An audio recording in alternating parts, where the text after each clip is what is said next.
meninada, tudo bem com vocês? Estamos seguindo aqui com o isolamento social. Enquanto eles estão decidindo se mantém ou não mantém o isolamento social. De quem é a culpa ou de quem não é a culpa. Se libera ou se não libera. A gente tem que seguir em frente. Enquanto os governantes estão indecisos naquilo que vão fazer, nós temos que seguir em frente, manter nosso trabalho. Acompanhar as decisões da melhor maneira possível. Eu espero que esteja tudo bem com vocês e que a gente possa seguir em frente. Dando sequência, nós estávamos estudando a Baixa Idade Média. Baixa Idade Média. Agora, vimos as cruzadas na aula passada, na videoaula passada, e nessa videoaula nós vamos estudar a formação das monarquias nacionais. Formação das monarquias nacionais. Lembre-se, as características dela, para que você tenha na sua mente e facilite o seu estudo, e você coloca o esquema no caderno. Como características, nós temos a centralização do poder político nas mãos de um rei. Centralização do poder político nas mãos de um rei. Espero que você passe para o seu caderno. Delimitação de um espaço territorial. A nação ela tem que estar dentro de um território, então o território tem que estar delimitado. E estabelecimento de uma soberania para a formulação das próprias leis. Centralização política, delimitação de um território e estabelecimento de uma soberania. São características das monarquias nacionais do século XII. Elas iniciam a formação e vão se consolidar ao longo dos séculos. É importante que você entenda isso. A iniciativa dessa centralização começa no século XII. Temos que tomar cuidado na hora que estiver estudando. A formação da monarquia nacional francesa. Lembre-se, vai ocorrer uma centralização política.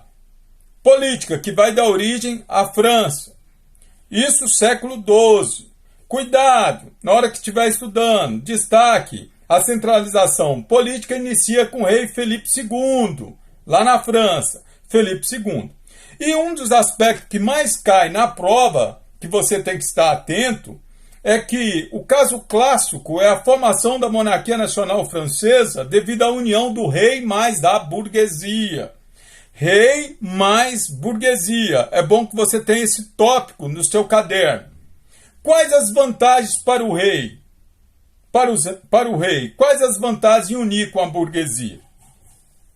O rei iria consolidar o seu poder político.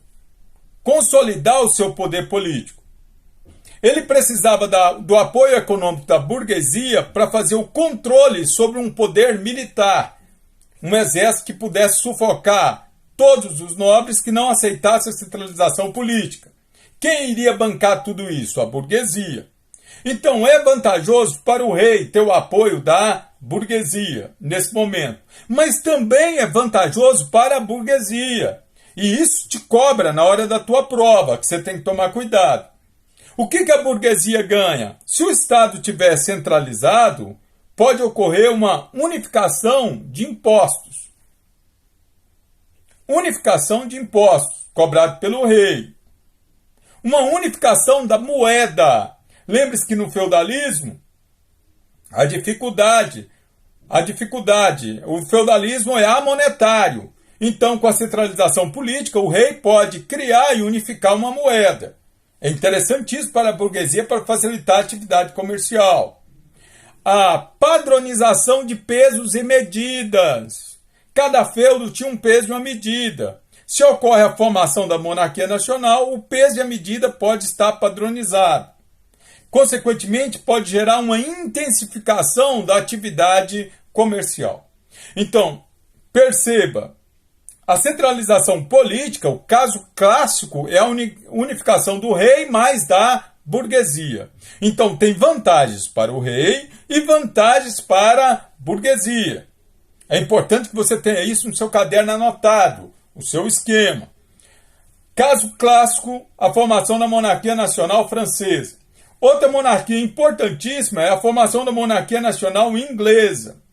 Lembre-se do detalhe. Na Inglaterra vai ter a união do rei mais nobreza mais burguesia.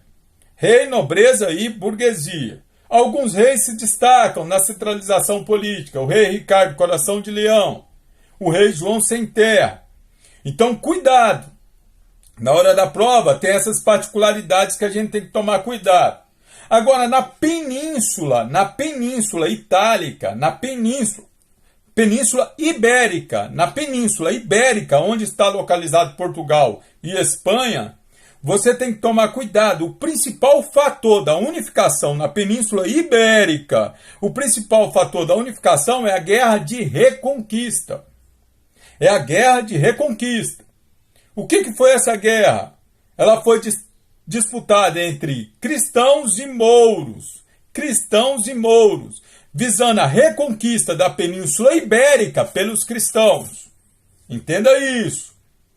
Essas guerras, elas são festejadas até hoje, até aqui em Goiás. As chamadas festas de Carvalhadas, por exemplo, ali em Pirinópolis.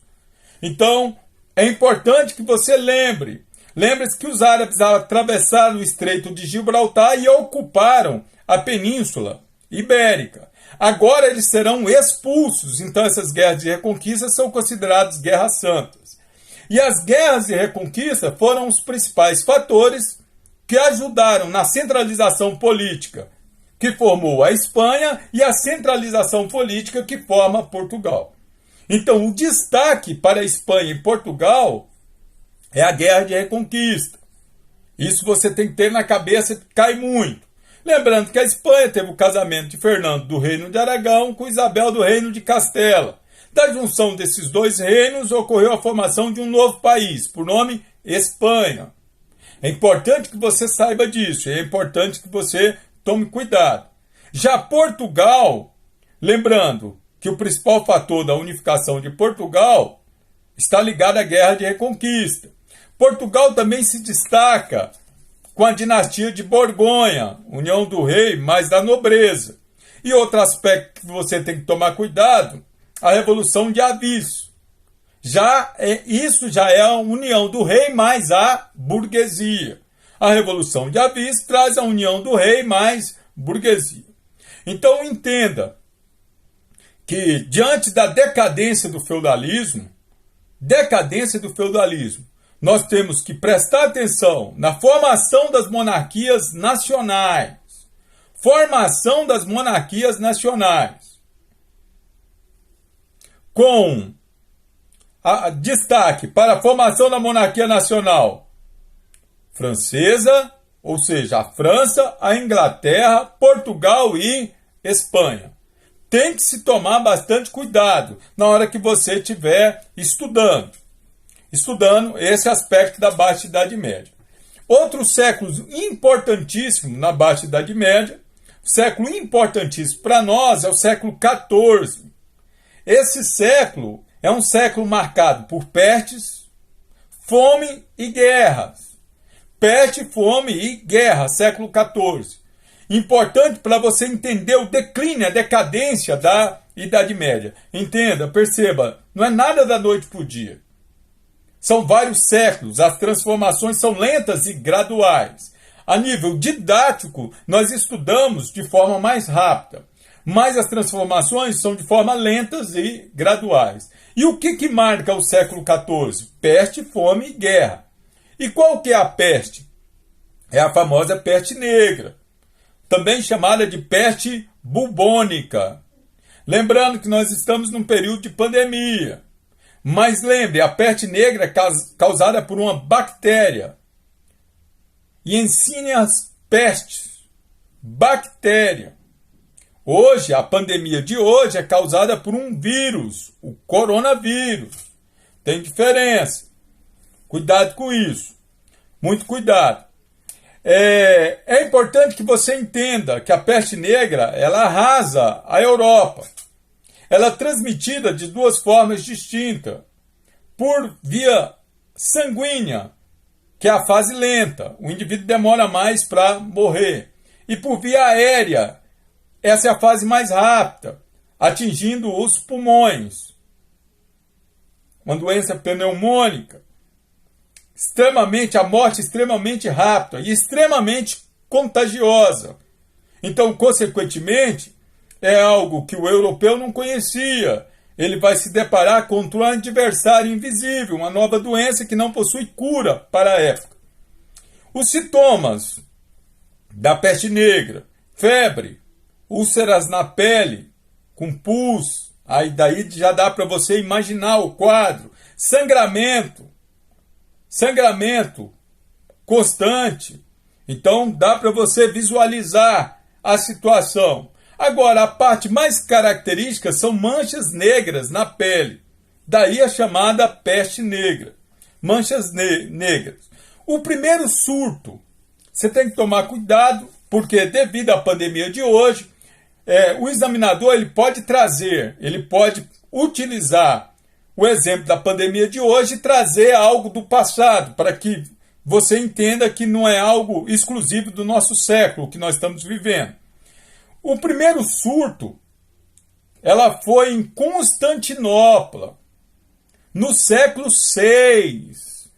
Olha a quantidade de anos, no século VI. Nós estamos vendo a peste negra no século XIV. Mas a gente tem que entender que o primeiro grande surto foi no século VI. Matou metade da população de Constantinopla. Ela é tão grave, tão letal, que ela passa para a história como a peste de Justiniano. Perceba que no século VI ela não tem o nome de peste negra. Ela recebe o nome de praga. Praga de Justiniano. Praga de Justiniano. Você tem que tomar cuidado. Se espalha, essa praga também se espalha pelo Mediterrâneo. Ela se espalha pelo Mediterrâneo.